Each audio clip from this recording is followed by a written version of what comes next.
Halo, selamat pagi. Assalamualaikum warahmatullahi wabarakatuh. Ketemu dengan saya, Imam Suharjo.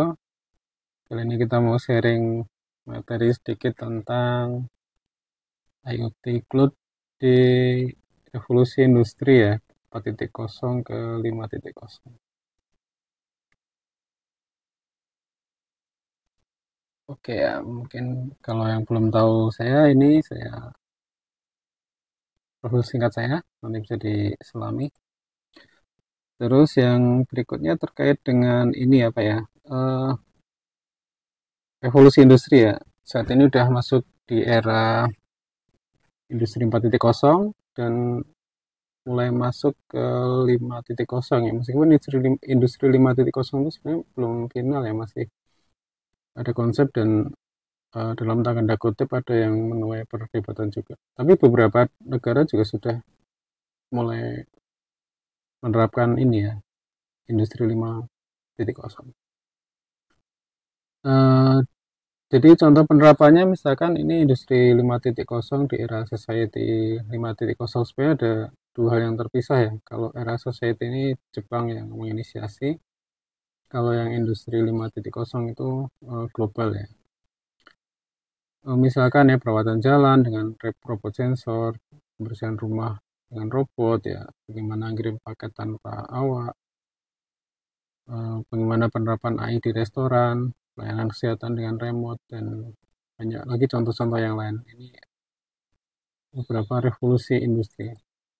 Nah, lebih spesifik ke industri 5.0 yang saya ketahui itu salah satunya ada konsep namanya Three Pillar of Industry ya, 5.0 ini dari publikasi Industri 5.0 Human Centric Sustainability and Resilience. Jadi industri 5.0 ini ada tiga pilar utama yaitu terkait dengan human centric, sustainability, sama resilient.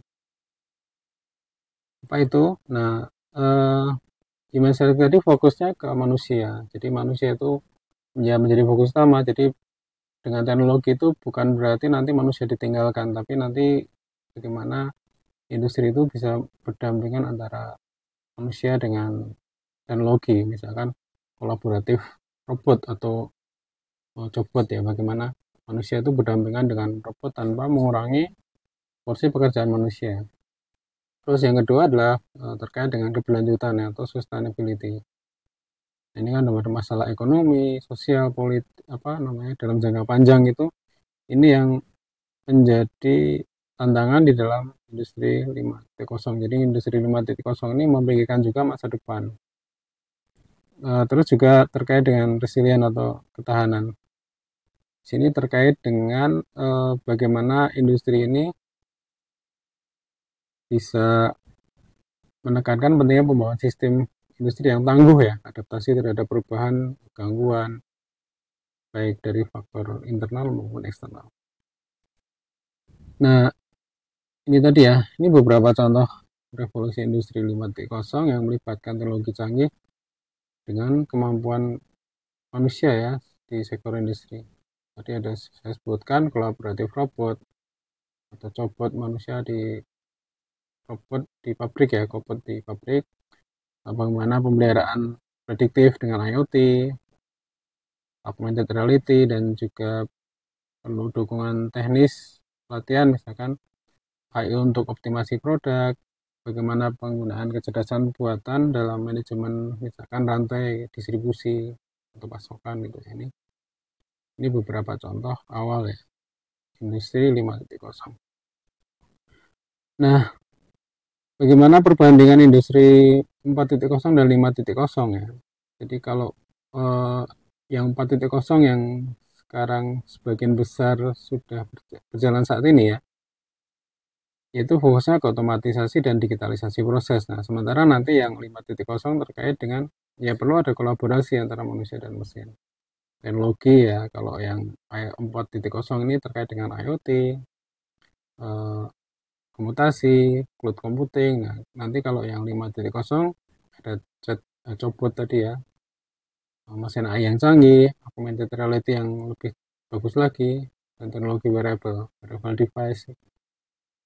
Ini terkait tujuan, peran dan sebagainya nanti bisa dikatakan mungkin industri 5.0 itu lebih memanusiakan manusia. Jadi harapannya fungsi manusia itu tidak dihilangkan. Meskipun dalam perkembangannya itu ada banyak ketakutan nah ketika bagaimana 5.0 ini apakah tidak mungkin nanti pekerjaan yang awalnya itu ditangani manusia terus digantikan oleh mesin ya. Ya memang ada beberapa ketakutan seperti itu ya. Tapi itu jadi peluang dan tantangan untuk hal yang lain. Nah, ini terkait dengan perbandingan industri 4.0 dan 5.0 terkait dengan berbagai macam aspek ya, baik fokusnya, teknologi, tujuan, peran manusianya. Nah, ini diantaranya peran manusia kalau yang 4.0 lebih ke pengawas, pengendali proses. Nah, nanti di 5.0 kembali ke ya aktif dan kreatif didukung dengan teknologi. Jadi berdampingan tadi ya dikatakan industri 5.0 itu ya berdampingan antara manusia dan teknologinya. Terkait juga keberlanjutan etika dan juga penggunaan. Ini terkait aspek. Nah, sekarang kita masuk ke yang lebih besar gitu ya. Jadi di dalam industri baik 4.0 atau 5.0 itu sudah mulai menggunakan IoT ya dan cloud computing. Jadi ini menjadi kayak perangkat utama atau komponen utama dalam sistem ini. Jadi IoT ini perangkat jaringan yang saling terhubung dan bisa mengumpulkan data dari berbagai macam tempat secara cepat. Nah, cloud computing terkait dengan penyimpanan. Nah, ini kalau yang IoT ini jadi peran kunci ya.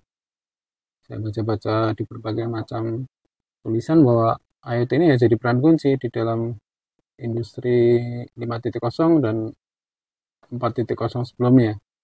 Meskipun kalau yang 4.0 belum semuanya. Nah, terkait konektivitas, analisis data yang dikumpul oleh sensor tadi ya, bagaimana pembelian yang prediktif, sama bagaimana bisa memberikan ini ya personalisasi layanan, produk dan layanan. Jadi bisa jadi nanti kalau itu penawaran ya penawaran tiap orang itu akan beda-beda untuk tiap orang sesuai dengan preferensi mereka. Ada kolaborasi mesin dan manusia itu bisa juga digunakan dengan teknologi IoT. Nah, sementara untuk cloud computing ya seperti kita ketahui ya sekarang terus berkembang. Nah, terkait dengan bagaimana penyimpanan data, komputasi, dan analisis data dipakai untuk pemberian prediktif tadi ya, dan ramalan, skalabilitas, kolaborasi yang bagaimana kolaborasi jika aksesnya itu di mana-mana atau terdistribusi, orang tinggal gunakan cloud saja. Sama bagaimana cloud computing ini juga menjaga keamanan data dan kepatuhan. Ini ya, tadi sudah sampaikan di depan bahwa cloud computing tadi juga ada evolusinya sendiri. Di sini evolusinya dan sekarang menjadi kayak ini Pak, suatu dalam tanda kutip keharusan ketika kita membuat konsep IoT dan itu menggabungkan banyak tempat atau site itu.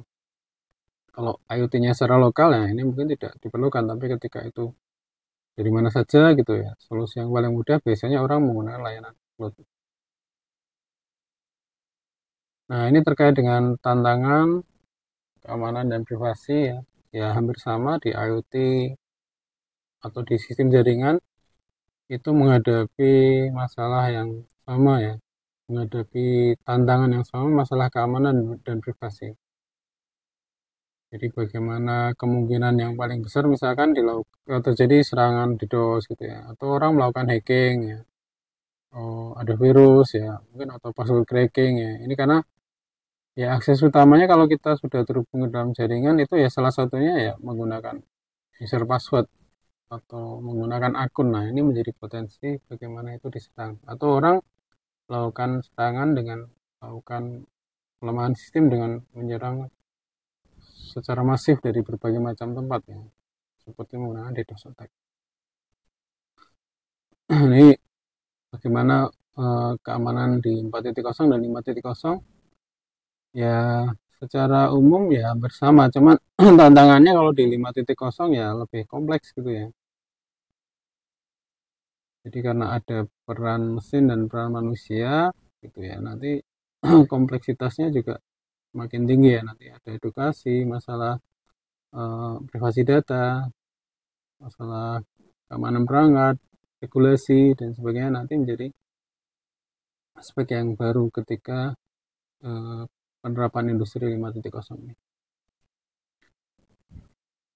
Nah, terus yang lain lagi terkait dengan kompleksitas integrasi ya. Jadi IoT saja sudah kompleks ya. Bagaimana dengan industri 5.0 yang menggunakan IoT sebagai komponen yang nanti akan berdampingan dengan manusia.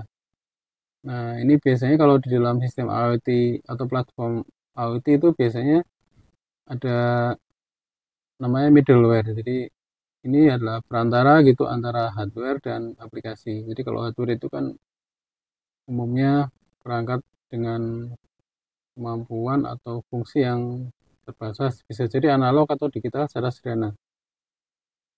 Tapi dalam sisi penerapannya kita bisa ingin menggunakan itu untuk nangkap data, ngirim data misalnya dari mana saja, maka perlu adanya perangkat yang di tengah ini ya, kita sebut sebagai IoT platform atau dia berperan sebagai middleware. Ada juga terkait dengan protokol ya.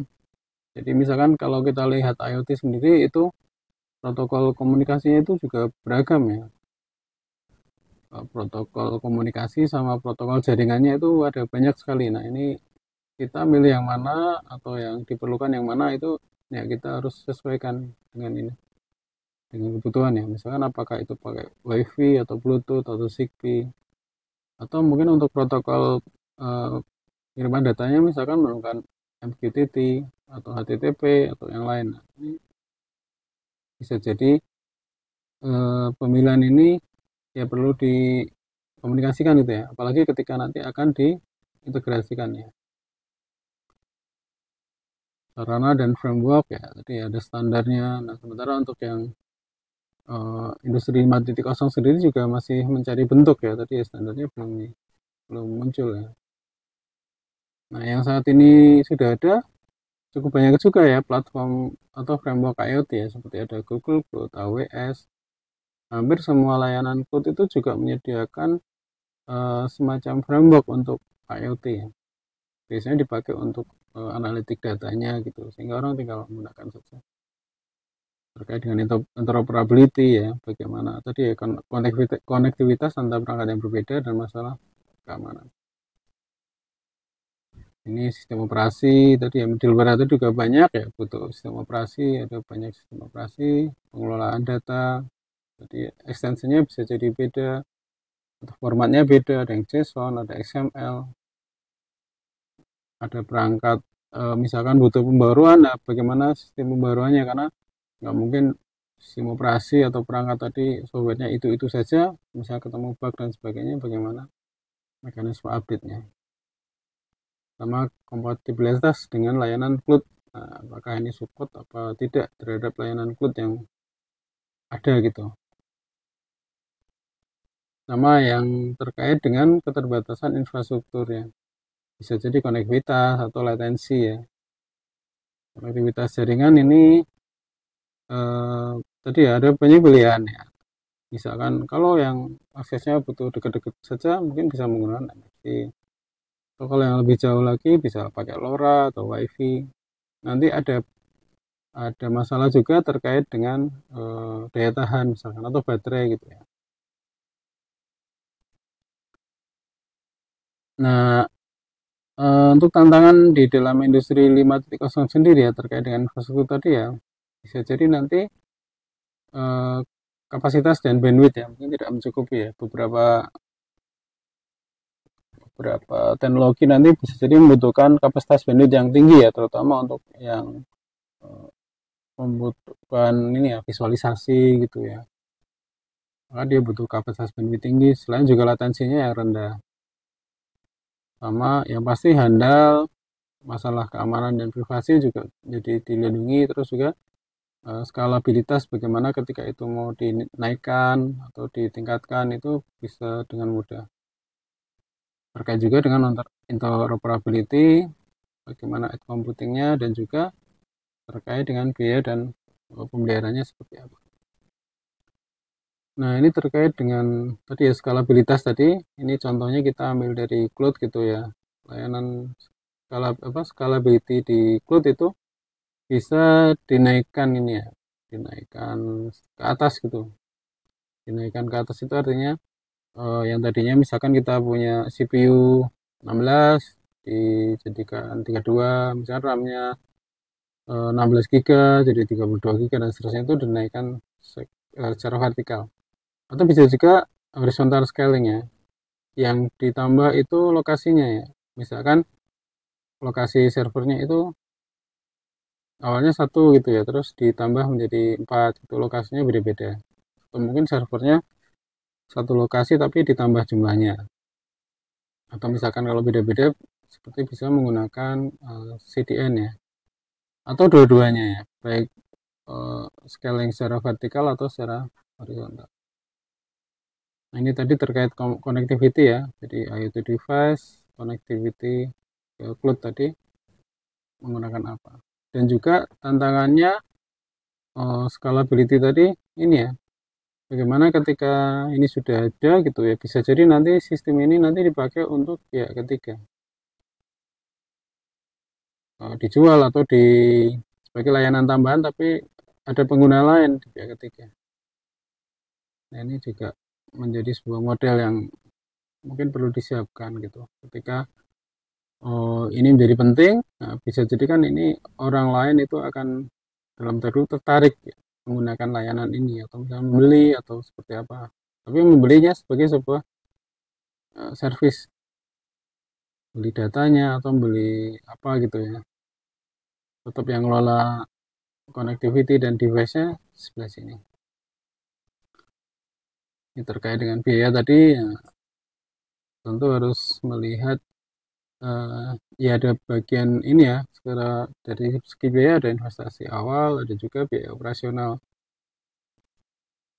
Terus juga masalah yang nanti ke depan bisa dihadapi adalah masalah keahlian dan sumber daya manusia ya, terutama tenaga ahli. Karena industri 5.0 ini hal yang baru, itu tentu membutuhkan eh, tenaga ahli yang menguasai hal yang lebih spesifik. Dan mungkin juga nanti perlu pelatihan dan juga pengembangan. Nah, terkait juga dengan bagaimana kepatuhan terhadap regulasi. Mungkin jadi eh, kompleksitas peraturan yang ada di suatu negara bisa jadi nanti pengaruh juga ya. Karena bisa jadi dengan industri 5.0 ini enggak ada lagi border ya, lemak negara, tapi di tiap negara ada juga regulasinya. Nah, ini juga mempengaruhi juga. Jadi ini tadi ya gambaran kalau perangkat-perangkat IoT di sini ya semakin ke atas itu apa namanya, aspek security-nya itu semakin tinggi ya, semakin ke sini semakin rendah. Tapi risikonya semakin ke atas semakin tinggi ya. Jadi misalkan servernya kena gitu ya, efeknya bisa jadi ke banyak ya. Tapi kalau misalkan sensornya di sini kena ya, efeknya mungkin ke satu sensor di sini saja. Nah, ini ya beberapa negara yang sudah mulai menerapkan ya. Meskipun tadi industri 5.0 ini masih konseptual, tapi sudah banyak negara yang sudah mulai menerapkan ya. Jepang, Jerman, Korea Selatan. Nanti bisa dieksplor sendiri. Mungkin ada negara-negara lain yang juga sudah menerapkan ini. Kalau Jepang tadi dikenal dengan uh, ini ya namanya robot yang kolaboratif tadi ya, robot tadi. Jadi konsepnya adalah bagaimana robot dirancang untuk membantu bukan mengganti pekerjaan manusia. Nah, kesimpulannya mungkin nanti bisa disimpulkan sendiri, intinya adalah ada tantangan. Cuman tantangan ini ya bisa dianggap dijadikan sebuah peluang. Artinya ya industri 5.0 itu ya tetap maju terus ya. Seperti halnya 4.0 dulu mungkin akan mengalami penolakan, tapi ya tetap jalan terus. Karena memang secara umum akan membantu ya. Nah, ini beberapa tantangan tadi ya yang kita bisa tambahkan ya.